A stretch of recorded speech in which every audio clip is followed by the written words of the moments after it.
Hello बच्चों, क्या हाल चाल आप सभी के। आई होप आपका मैथ का पेपर बहुत अच्छा गया होगा। जिन बच्चों का मैथ का पेपर अच्छा नहीं गया उन्हें परेशान होने की जरूरत नहीं है। बहुत से बच्चे टाइम मैनेजमेंट की वजह से, पहले पेपर ना सॉल्व करने की वजह से अपना जो मैथ का पेपर है छोड़ के आए हैं। जो अच्छी से जो उनका टाइम मैनेजमेंट था, अच्छी सी प्रेजेंटेशन ना करने की वजह से मैथ का पेपर बहुत से बच्चों को आता हुआ छूट गया है। तो मैं चाहता हूँ कि जो इंग्लिश का पेपर है उसमें ऐसा कुछ भी ना हो बच्चों के साथ। इसलिए मैं आपको इंग्लिश के लिए एक डेडिकेटेड वीडियो लेके आया हूँ जिसमें आपको बताऊंगा क्या क्या इंपॉर्टेंट पॉइंट्स है, क्या क्या इंपॉर्टेंट टॉपिक्स है जो आपको अच्छे से करना है, कैसे अपना पेपर प्रेजेंट करके आना है। और जिन बच्चों को मैथ के पेपर की वजह से परेशान है यार, वो देखो आगे आने वाले 5 पेपर है जो वो बहुत इंपॉर्टेंट है। वो मैथ्स के पेपर से भी ज्यादा इंपॉर्टेंट है। ठीक है, आपका जो ओवरऑल 6 सब्जेक्ट है, ओवरऑल 5 सब्जेक्ट में से टॉप 5 देखे जाएंगे जिसमें आपके ज्यादा मार्क्स आएंगे। तो मैथ्स का पेपर का परेशान लेके, मैथ्स के पेपर की बात लेके परेशान नहीं होना है। आपको क्या करना है, इंग्लिश के पेपर के लिए तैयारी करनी है। मान लो आपके मैथ्स के पेपर कम भी आ रहे हैं, बट कम नहीं आने वाले, मैं जानता हूँ आपके पेपर में मार्क्स कम नहीं आने वाले हैं।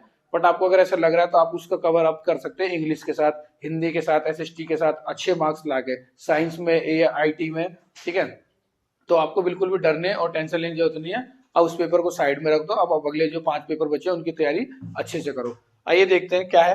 क्लास 10th की जो इंग्लिश है, quick and smart revision plan लेके आया हूँ बच्चों के लिए सीबीएसई पैटर्न के हिसाब से। ठीक है, जो भी सीबीएसई के पैटर्न है, बहुत से बच्चों को तो अभी सिलेबस भी नहीं पता होगा, बहुत से बच्चों को बुक्स का नाम नहीं पता होगा, है ना। तो देखिए, पहले मैं आपको पेपर पैटर्न बता देता हूँ हर बच्चे को, चाहे बच्चा बैक बेंचर हो चाहे बच्चा टॉपर हो, एक बार देख ले। ठीक है, तो पेपर पैटर्न क्या होगा, 80 मार्क्स का होगा, जिसमें सेक्शन ये होता है, रीडिंग स्किल्स होता है, दो पैसेज आते हैं, 2 पैसेज आता है। उसमें क्या होता है, पैसेज में आपको, पैसेज में कुछ क्या दिए रहते हैं, कुछ क्वेश्चंस, पैसेज दिया रहता है, फिर उसके नीचे कुछ क्वेश्चंस होते हैं, क्वेश्चंस करने होते हैं। आपको क्या करने होते हैं, क्वेश्चंस करने होते हैं। ठीक है, ठीक है बच्चों, क्वेश्चंस करने होते हैं। सेक्शन बी में क्या है, राइटिंग स्किल है, 20 मार्क्स का ये भी आता है, 20 मार्क्स का ये भी आता है। क्या करना होता है उसमें, एक ग्रामर वाला पोर्शन होता है जिसमें आपको क्या लिखना होता है, लेटर लिखना होता है, और क्या लिखना होता है, लेटर लिखना होता है, और एनालिटिक पैराग्राफ। ठीक है बच्चों, तो ये 2 चीजें आती हैं। और राइटिंग में, राइटिंग वाले में, ग्रामर वाले में क्या आता है, मॉडल्स आते हैं, डिटरमाइनर्स आते हैं, है ना, करेक्ट इनकरेक्ट आते हैं, ये सारी चीजें आपकी आती हैं। तो ये कर लेना है आपको।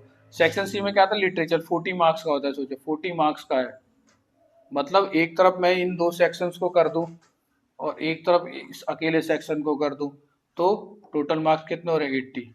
ठीक है, तो पेपर 20 मार्क्स कहाँ से आएंगे आपके, 20 मार्क्स आपके मिलेंगे आपको प्रैक्टिकल में, आपके स्कूल से, आपकी परफॉर्मेंस पे, आपने कैसे प्रेजेंटेशन, जो भी फाइल या जो भी एक्टिविटी दी थी वो आपने कैसे करी है, उसके बेसिस पे आपको 20 में से जो भी मार्क्स मिलेंगे, आपका एग्जाम होगा 80 मार्क्स का ही। सेम पेपर ऐसे आएगा जैसा भी आया, सेम आपका जो ही सेंटर होगा, उसमें कोई चेंज नहीं है। आपने पहला पेपर दे दिया है तो ये सब बताने की जरूरत नहीं है। आपको बस क्या करना है, अभी इंग्लिश का देखना है। देखिए, सबसे पहला सेक्शन है रीडिंग स्किल, 20 मार्क्स का आएगा। इसके लिए आपको क्या मिलेंगे, आपको क्या अलॉट करके चलना है, 30 to 35 मिनट्स में मुझे सेक्शन ए पूरा सॉल्व करना है बाई एनी हाउ। ठीक है, जो फिर क्या करना होता है वहां पे, पैसेज आएगा, पैसेज को सॉल्व कैसे करोगे। तो बहुत से बच्चे क्या करते हैं कि पैसेज को पढ़ने बैठ जाते हैं, पहले ही पढ़ने बैठ जाएंगे। तो जो आपको 15 मिनट रीडिंग के मिलेंगे ना, मैं कहूंगा उसमें आप पैसेज के क्वेश्चन पढ़ो।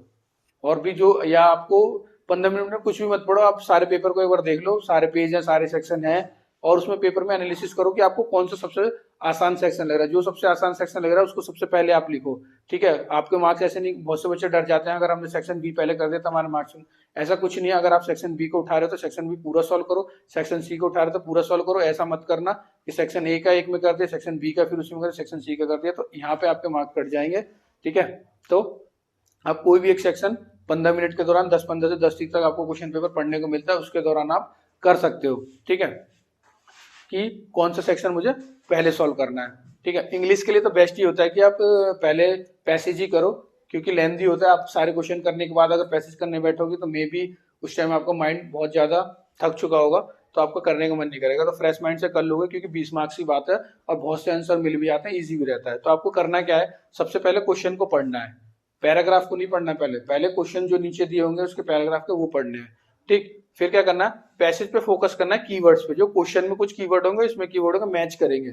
ठीक है, फिर उनके इंटरफेस बेस पे आपको क्या करना है, क्वेश्चंस के आंसर देने हैं। ठीक, ज्यादा नहीं सोचना, ज्यादा अपना दिमाग नहीं लगाना, जितना क्वेश्चन होगा उतना आंसर आपको पैराग्राफ में होगा। ठीक है, ज्यादा ये नहीं कि मैं ये मिला के ये वैसे वैसे बना दूं आंसर को, ऐसा कुछ भी नहीं करना अपनी तरफ से। ठीक है, ओवर थिंक कुछ भी नहीं करना है, जो मिल रहा है, जो क्वेश्चन है, जो आंसर है, आप अपने मन से लिख दीजिए। फिर वोकेबलरी बेस्ड क्वेश्चन आते हैं कि उससे सिमिलर या उसका अपोजिट वर्ड कौन सा है, तो ये थोड़ा आप प्रैक्टिस कर लेना। तो अभी आपको क्या करना है, डेली प्रैक्टिस करना है अनसीन पैसेज की। क्या करना है, डेली प्रैक्टिस करनी है, कम से कम यहाँ पे 3 अनसीन पैसेज की।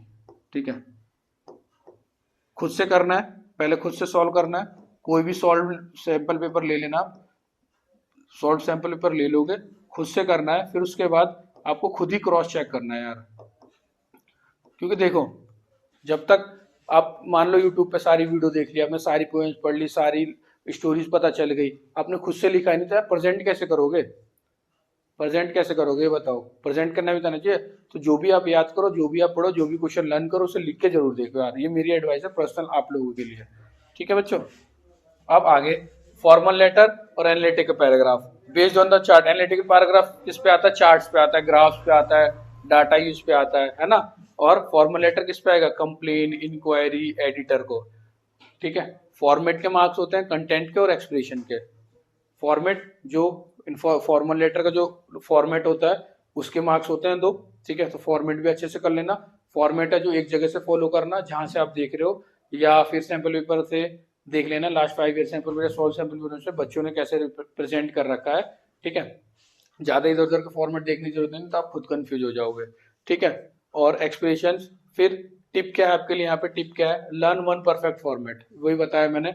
और कंटेंट भी, कंटेंट उठाना जो सटीक कंटेंट हो, ये नहीं कुछ भी बना के अपने लैंग्वेज में लिया। कुछ जैसे होता है ना लेटर, एक कि किसी पे जैसे आपने लेटर भेजा, अब मैं एक नॉर्मल लेटर लिख के भेज रहा हूँ अपने ऐसी नॉर्मल वर्ड्स में, एक अच्छे खासे बंदे ने, पढ़े लिखे बंदे ने अच्छा लेटर बिल्कुल लिख के भेज दिया, तो किसका जल्दी एक्सेप्ट होगा, उसका होगा, क्योंकि इंप्रेशन पड़ता है ना।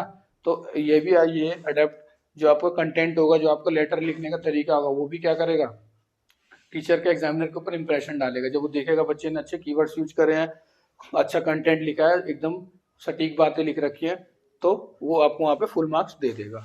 ठीक है बच्चों, अब इसमें क्या है, इंट्रो है, की पॉइंट्स की क्या है, इंट्रो क्या है, मतलब क्या चीज़ है, पॉपुलेशन के बारे में है, शिक्षा के, एजुकेशन के बारे में, किस चीज़ के बारे में, ये आपको यहाँ पे देख लेना है। ठीक है, और फिर जो भी कंक्लूजन है उसे लिख देना है। तो एनालिटिकल पैराग्राफ करने का क्या तरीका है, वही है, प्रैक्टिस करनी है, कंटेंट उठाना है, वर्ड्स लेने हैं कि कैसे प्रेजेंट कर रहे हैं, बस 5 सैंपल पेपर करने हैं, ज़्यादा नहीं करना आपको, इसमें 5 सैंपल पेपर करने हैं, और ज़्यादा टाइम वेस्ट इधर उधर नहीं करना, क्योंकि इंग्लिश का यार लेंथी पेपर आता है, इसमें लिखना बहुत पड़ता है। सोचो जो मैथ का छूट गया, जिसमें आपको क्वेश्चन को सॉल्व करना था, छोटे नंबर लिखने, ज़्यादा बड़ा कुछ करना है, ज़्यादा थियोरी नहीं लिखनी, इसमें थ्योरी लिखनी पड़ेगी। 120 वर्ड, 120 वर्ड्स के, 100 वर्ड्स के क्वेश्चन आएंगे, 60-50 वर्ड्स के क्वेश्चन आंसर आएंगे, तो यार कैसे करोगे। तो इसलिए टाइम मैनेजमेंट बहुत ज़्यादा जरूरी है। तो 5 क्वेश्चन सैंपल पेपर जरूर सॉल्व करके जाएं इसी के साथ साथ। और उसके 3 दिन बाद फिर आपका साइंस का भी पेपर है, साइंस की भी तैयारी करनी है। ठीक है, चलिए, अब सेक्शन सी में लिटरेचर 40 मार्क्स का आएगा। फर्स्ट फ्लाइट कितने मार्क्स का आता है, 20 मार्क्स का, जिसमें क्या होते हैं, एमसीक्यू आता है आपका, एमसीक्यूज आते हैं, शॉर्ट क्वेश्चन आते हैं, लॉन्ग। और एमसीक्यू शॉर्ट क्वेश्चन भी जैसे 12 मार्क्स से फर्स्ट फ्लाइट में से आता है ज्यादातर, शॉर्ट क्वेश्चन, लॉन्ग क्वेश्चन भी होता है, इनका सब वो है, आप क्या कहते हैं, ब्लू प्रिंट है, आप देख सकते हो, नहीं है तो मैं बना दूंगा और या डिस्क्रिप्शन में डाल दूंगा, वहां से आप ले लेना। ठीक है, अब क्या करना है, जब आपको फर्स्ट फ्लाइट में किस चीज पे ध्यान है, थीम, कैरेक्टर ऑफ मैसेज, कि क्या थीम है, क्या कैरेक्टर है, क्या मैसेज है, जो सबसे ज्यादा की चैप्टर्स है, जो इंपोर्टेंट चैप्टर्स है, मैं अपनी तरफ से बता रहा हूँ। जिन बच्चों ने सारे पढ़े अच्छी बात है, जिन बच्चों ने कुछ नहीं पढ़ा या अभी पढ़ने की सोच रहे हैं, उनके लिए बता रहा हूँ कि इन चैप्टर्स को आप पढ़ने तो आपको सभी, पर इन चैप्टर्स को आपको अच्छे से कर लेना है। तो देखिए, letter to God, Nelson Mandela, from the diary, Anne I Frank and 100 dresses, the 100 dresses. तो इसी तरह से पोएट्री का भी है भाई, क्या क्या है आपका, हाई वेटेज कौन कौन से, dust snow, fire and ice, Amanda ball poem. ठीक है, और ये कितने मार्क्स का आपका, 10 मार्क्स का। ठीक है, वेरी इंपॉर्टेंट क्या है, पोएट के नाम और पोएट की थीम, क्या कहना चाह रहा है उसमें, ये चीज, और पोएट के नाम सबके यार अच्छे से याद कर लेना आप। ठीक है बच्चों, चलिए अब देखते हैं सप्लीमेंट्री क्या है। Footprint without feet, 10 marks. Focus on story, morals, क्या हमें सीखने को मिल रहा है किसी स्टोरी से। करेक्टर्स, है ना, ये तो ये 3 चैप्टर्स हैं आपके, ये भी इंपॉर्टेंट है, इन्हें भी आप अच्छे से कर लेना यार। इसके जो भी मोरल्स है, जो भी करेक्टर्स है, अच्छे से उनका वर्क और स्टोरी क्या कह रही है, ये चीज आप देख लेना। ठीक है, एग्जामिनर टॉप टिप्स क्या है आपके लिए, right to the point answer, जो पूछा है वही आपको आंसर देना, ज्यादा इधर उधर से मिला जुला के नहीं लिखना है। यूज पैराग्राफ फॉर्मेट, पैराग्राफ के फॉर्मेट में बना के देना। हाईलाइट द कीवर्ड्स, कीवर्ड्स को क्या कर देना, आपको हाईलाइट कर देना है। जैसे आपने कोई भी इंपॉर्टेंट लिखा, जैसे मैंने लिखा आंसर, ये इस मुझे लग रहा है इस क्वेश्चन का इंपॉर्टेंट आंसर है, तो मैं इसको हाईलाइट कर दूंगा। डोंट लीव एनी क्वेश्चन, ये तो मैं हर बार कहता हूँ, हर पेपर में हर बच्चे से ये रिक्वेस्ट करता हूँ, यार कुछ भी हो जाए आपको कोई क्वेश्चन भी खाली छोड़ के नहीं आना है, कोई भी क्वेश्चन कुछ भी करके अटेम्प्ट करके आना है यार, उससे रिलेटेड कुछ भी याद करके आप करके आना। मैंने मैथ्स में भी यही बताया था और सब पेपरों में मैं यही कहता हूँ, पेपर खाली नहीं छोड़ना है आपको यार, जितना हो सकता है आपको एफर्ट करना है कि सारे क्वेश्चन को अटेम्प्ट कर पाओ। और टाइम मैनेजमेंट का बहुत ध्यान रखना, टाइम मैनेजमेंट की वजह से बहुत बच्चों का मैथ्स का पेपर जो छूट गया है, बट सही टाइम की स्ट्रेटेजी ना होते हुए उन पे। पर जिन बच्चों को ने स्ट्रेटेजी देखी थी, जिन बच्चों को मैंने स्ट्रेटेजी बताई थी, उन बच्चों ने ऐसे फॉलो किया, तो मे बी उनके क्वेश्चन छूट गए होंगे, मे बी उनका पूरा नहीं होगा, बट ये है कि उन्होंने एक भी क्वेश्चन छोड़ा नहीं है, क्वेश्चन को अटेम्प्ट जरूर करा है यार। 5 मार्क्स का आपने उसमें आधा भी कुछ भी गिवन भी या कुछ भी अटेम्प्ट करा है, तो आपको 1 मार्क हाफ मार्क तो मिलेंगे यार, आपको पता है हाफ मार्क्स भी मैटर करते हैं आपके लिए। ठीक है बच्चों, ठीक है, तो इस वीडियो में इतना ही, और अब मिलता हूँ आपसे नेक्स्ट वीडियो में। कुछ इंपॉर्टेंट क्वेश्चन, कुछ पीवाईक्यूज लेके आता हूँ आपके लिए अच्छे अच्छे, जो आपको पढ़ के जाना है, मे भी उसमें से कुछ आ जाए। आप एनिमेटेड स्टोरी सारी तो देख ही रहोगे, सारी अपनी स्टोरी पोएम सारी एनिमेटेड स्टोरी के थ्रू या किसी भी चैनल के थ्रू या खुद से पढ़ के आपने कर लिया हो, अच्छी बात है, आपने अच्छी तैयारी कर रखी है, आपकी तैयारी बहुत बढ़िया है, आप अपना 100% दे रहे हो, मुझे पता है आप अपना 100% दे रहे हो। बट क्या कर सकते हैं, हमारे हाथ में क्या है, अभी आपके हाथ में क्या है, आपके हाथ में सिर्फ मेहनत करना है। ठीक है, रिजल्ट तो गॉड के हाथ में है, जो भी होगा देखी जाएगी, जो भी होगा अच्छा होगा आपके साथ। तब तक के लिए थैंक यू, मिलता हूँ आपसे नेक्स्ट वीडियो में।